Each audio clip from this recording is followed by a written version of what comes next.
स्वागत है आप सभी का नई वीडियो में। विषय लेकर आया हूँ स्वर संधि। आइए बातचीत करते हैं स्वर संधि क्या होती है, स्वर संधि के प्रकार क्या है। जब पदों में यानी जैसे पिछले वीडियो में बातचीत की थी कि दो पद, पहला और दूसरा दो पद होते हैं, उनकी जो है पहले की अंतिम ध्वनि और दूसरे की प्रथम ध्वनि आपस में मिलकर जो बदलाव करते हैं उसे संधि कहते हैं। यहाँ पे दो पदों में जब दो स्वर पहले पद में और दूसरे पद में, पहले की अंतिम ध्वनि और दूसरे की पहली ध्वनि, यानी कि दोनों ही स्वर होते हैं।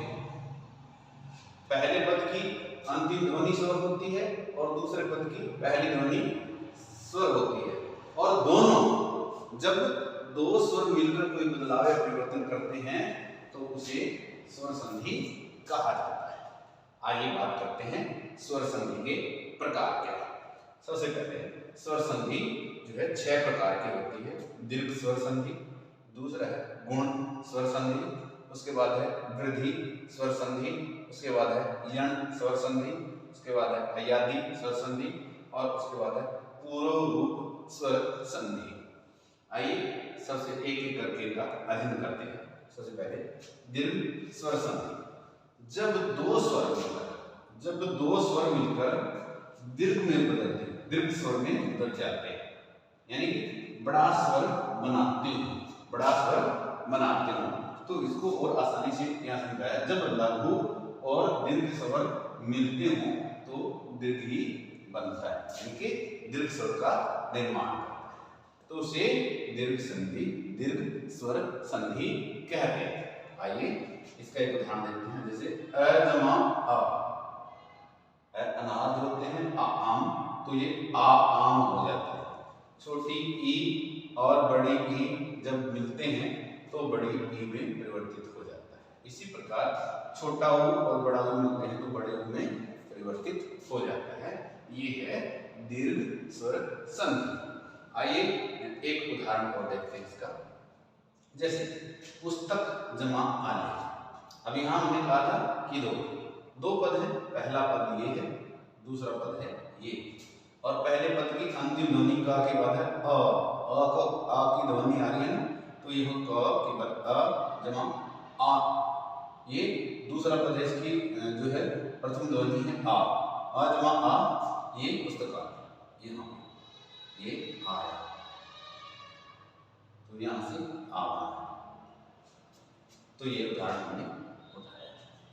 तो ये यानी कि अ जमा आ से आ का ही निर्माण हुआ, यानी कि लघु जमा दीर्घ जब मिलते हैं तो दीर्घ ही बनता है। जो यहाँ हमने परिभाषा दी है, जो दो स्वर मिलते हैं तो दीर्घ स्वर में बदलते हैं, बड़ा स्वर बनाते हैं, उसे दीर्घ स्वर संधि कहते हैं। आइए आगे बात करते हैं गुण स्वर संधि। गुण स्वर संधि, यदि अ अनार और आ आम के बाद, अ या आ के बाद ई, छोटी ई बड़ी ई, छोटा ऊ बड़ा ऊ, व या और भी लिख सकते हैं इसको, और री आ जाए, वकील नहीं है, वह अर्थ है और आए तो दोनों मिलकर, देखिए ध्यान से, आ के बाद अगर ई आ जाए, छोटी बड़ी आ जाए, छोटा ऊ आ जाए, बड़ा ऊ आ जाए या री आ जाए, तो दोनों मिलकर क्या बनते हैं क्रम से। ए और आ के बाद ई आई है तो ए बनता है, या ए और आ के दोनों किसी के बाद में ऊ आता है तो औ बनता है। अगर ए और आ के साथ री ऋषि आए तो अर बनता है, अर। अब यहां देखते हैं इनके उदाहरण। जैसे देव जमा इंद्र, देवेंद्र, अ के साथ क्या आ रही है, ये यहां अंतिम ध्वनि अ, देव देव अनार जमा ई है, ई बन रहा है, तो इसका क्या बनेगा ए,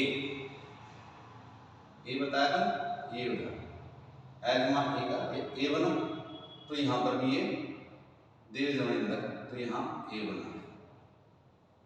ये इस प्रकार जो है इस गुण स्वर संधि की पहचान है। इसी प्रकार जो है हम एक शब्द को ले लेते हैं, जैसे महर्षि, महात्मा ऋषि, महर्षि शब्द में यहाँ पे क्या है, पहला पद ये है, दूसरा पद है ऋषि, पहला पद महा, दूसरा पद है ऋषि। अब यहाँ इसकी अंतिम ध्वनि है आ, पहले पद की, और दूसरे पद की अंतिम ध्वनि है रे ऋषि। अब दोनों मिले तो क्या हो गए, महर्षि, महर्षि, और ये हो गया। इस प्रकार हम जो है गुण स्वर संधि को समझ पाते हैं। अब इसके बाद बात करते हैं तीसरी स्वर संधि, वो है वृद्धि स्वर संधि। वृद्धि स्वर संधि होती है यदि अ और आ के बाद ए आ जाए और ए और आ के बाद ओ औ आ जाए तो ओ हो जाता है। जब ए और आ के बाद ए आ जाए तो ये ए आई हो जाता है, आई हो जाता है। और इसी प्रकार ए और आ के बाद ओ औ आ जाए तो औ, ओ औ हो जाता है। अब इसे ही वृद्धि स्वर संधि कहते हैं, यानी कि वो बढ़ जाती है, वृद्धि हो जाती है। अब देखिए उदाहरण देखिए, अ के साथ ए आया, एक, ये पहला पद है, ये दूसरा पद है। अब एक में एक जमा एक है, पहले की जो अंतिम ध्वनि है अ, ये आ लिखा हुआ है, उसके बाद दूसरे पद की अंतिम ध्वनि है ए, तो यहां ए हो गया, एकम एक, ये जो ए आई बन गया, यानी ये डबल मात्रा जैसे आई लिखा जाता है, ये इसका संकेत मात्रा है। इसी प्रकार यहां पर हम लेते हैं कि ए और आ, ए आ के साथ अगर ओ आ जाए, औ आ जाए तो ओ बनता है। इसका उदाहरण अब महाभोग, महाजमा ओज, पहला पद है, ये दूसरा पद है। अब इसकी ध्वनि है क्या, आ और ओ, बन रहा है क्या इससे, औ, औ, ये ध्यान से देखिएगा, ये औ बन रहा है। इसे ही वृद्धि स्वर संधि कहते हैं। अब आप उससे आगे बढ़ते हुए चौथी स्वर संधि की ओर चलते हैं, यण स्वर संधि। जब स्वर आपस में संधि करते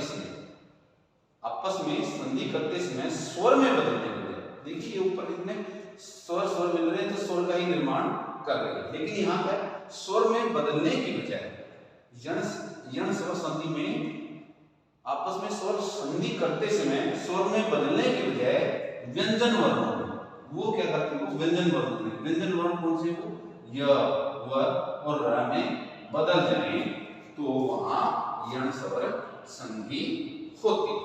जैसे उदाहरण लेते हैं, अनु जमा ए, ये पहला पद है, ये दूसरा पद है। अब यहां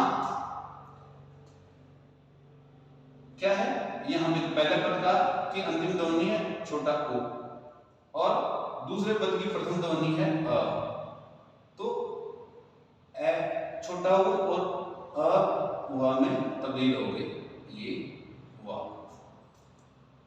अब इसी प्रकार एक और उदाहरण देखते हैं, पर जमा आवरण, पर ये पहला पद है और ये है दूसरा पद। पहले पद की अंतिम ध्वनि पर र के बाद आ रही है और यहां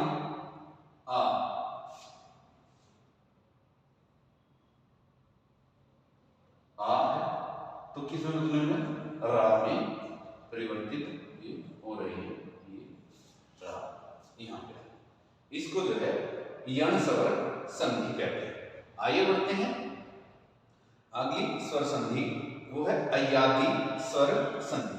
अयादी स्वर संधि जब ए ऐ ओ औ ए ऐ ओ औ के बाद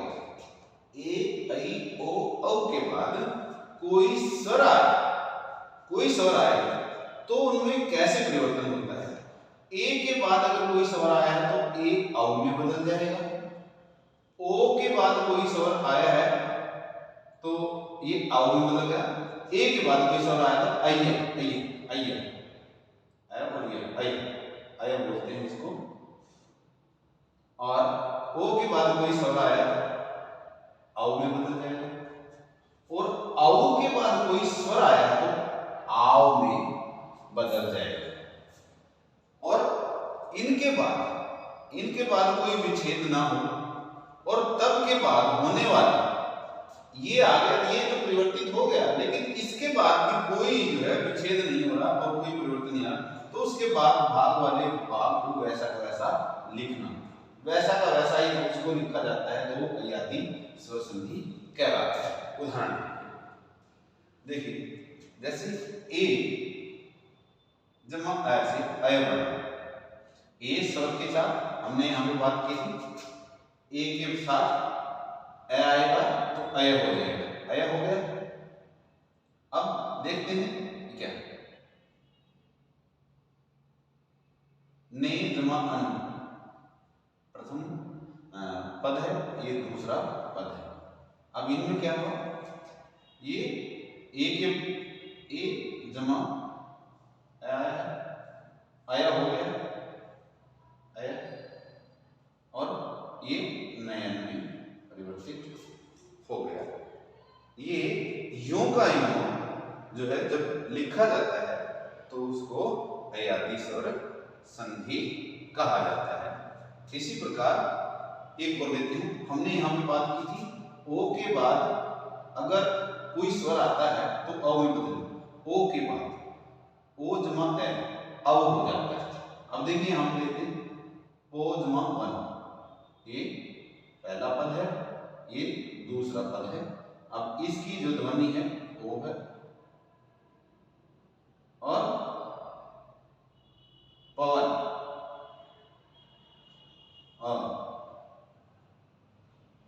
तो अब हो गया, और ये पवन सन बन गया। ये है अयादी स्वर संधि। यानी कि दोबारा से रिपीट करें, अब यदि ए ऐ ओ औ के बाद कोई स्वर आए तो ए आया में बदल जाएगा, ओ औ में बदल जाएगा, औ आव में बदल जाता है, तो उसे अयादी स्वर संधि कहते हैं। इसी कड़ी को आगे बढ़ाते हुए देखते हैं अगली स्वर संधि क्या है, पूर्व रूप स्वर संधि। यदि पद के अंत में ए, पद कौन सा, पहले पद के अंत में ए आ जाए, ओ आ जाए, और इन ध्वनियों के बाद ए ओ के बाद ए आए तो ए हो जाता है। ए ओ के बाद अगर ए आ जाए, ए जमा ए आ जाए तो ए हो जाएगा, ये कहा जा रहा है। और उसके बाद ओ और ए आ जाए, ये ओ और ए आ जाए तो ये ओ हो जाता है। उसे ही पूर्व रूप स्वर संधि कहते हैं। एक बार फिर रिपीट, यदि पद के अंत में ए ओ के बाद ए आ जाए तो ए हो जाता है, और ओ के बाद आ जाए तो औ हो जाता है, इसे ही पूर्व रूप स्वर संधि कहते हैं। इस प्रकार इस छोटे से व्याख्यान से जो है हम स्वर संधि क्या है, उसके प्रकार क्या है, और उसके विभिन्न उदाहरण और उनकी पहचानों को जो है अच्छे से सीख पाएंगे। उम्मीद करता हूँ कि ये छोटा सा व्याख्यान सभी विद्यार्थियों के लिए लाभकारी होगा। धन्यवाद।